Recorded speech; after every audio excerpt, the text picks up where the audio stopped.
But for today specifically, we want to look at what are some of these systemic issues that go beyond the individuals. Because the moment we start discussing individuals, then we get ourselves into a whole lot of issues that we probably don't want to get into. But it's very clear that there's a pattern. We've experienced it personally. We've got colleagues that we know who can share a story of what they've gone through. There's a pattern. And today is about unpacking that pattern. Now, the black professional, no matter how competent you can be, no matter how skilled, no matter how knowledgeable are you about the broadcasting space, you're not going to be able to perform because the environment, the engagements, the rules of engagement are not allowing you to be able to perform. We are in 2019. We inherited these SOEs. What actually do we want to do with these SOEs today? Because that's a fundamental question. So, just so you know, when these SOEs were established back then, the white government said, because poor whites are complaining, we are going to use SOEs to change their lives. That was the first reason why they did this. We do not have a consolidated SOE strategy in this country. And it is something that needs to be done.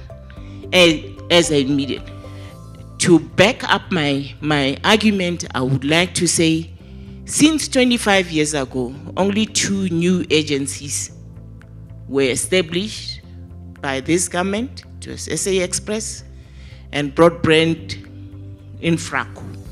And you can ask yourself where those entities are, if indeed we are new creators of this thing. So I start there. And the third thing I would like to mention is that it appears as a country, we like the starting line with no progress. We're perpetually starting. Administration number 1, administration number 4, minister number 1, DG number 1, we're perpetually starting. Where are we going? And we're standing there. The gun keeps on going, start. We're going nowhere. That's one of the most interesting things about South Africans is that when there's a problem, we're always good at diagnosing the problem, analyzing it, coming with solutions, but we don't get to a point of implementing the solutions.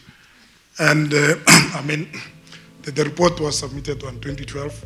So, and the SOC Council has not met since then, not even one meeting. And the review simply says that it should be chaired by the president.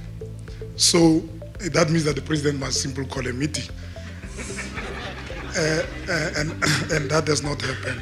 So I mean, I'm highlighting these things that most of the solutions are around SOCs, particularly around governance. I don't think we need to go and do another study and do consultations, bring experts. They're already there. The blueprint is there. It has been widely canvassed and accepted. We just need to simply to implement. But you must understand there is a context here. If you put in very restrictive governance structures, whether it was in the second administration or the third administration, you are proscribing your freedom. You are denying yourself certain things.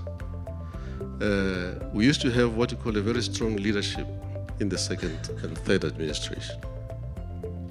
At that time, when ministers tried to intervene, Ria, you remember, trying to come into Transnet or even ESCOM, they were told to stop at the gate because the people that were leading these organizations then, they had the gravitas to say no. Now, if you have a change like we did in the third and the fourth administration, it happens anywhere in the world. That's when things go wrong.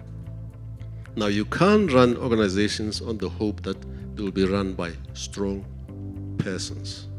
You must have a framework. You must have a legislated framework to provide space for leaders, all types of leaders, especially black leaders in South Africa, to thrive and succeed. In 1994, when we returned, it was a breakthrough period for us because we came back armed with the right academic qualifications, the skills, the capabilities, but more especially with high positive energy and passion. And I wanted to locate because I want to come back and talk about the black then and this other black that is now roaring his head. That has not been defined properly, but we now know that there is this other black, but this other black is not us. That I know for a fact. And when we came back in the 90s, we were lucky enough because we could pick and choose jobs that we wanted to work at.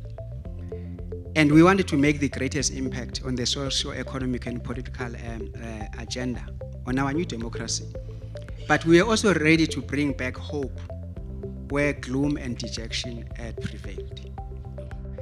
Ladies and gentlemen, on that note, thank you very much.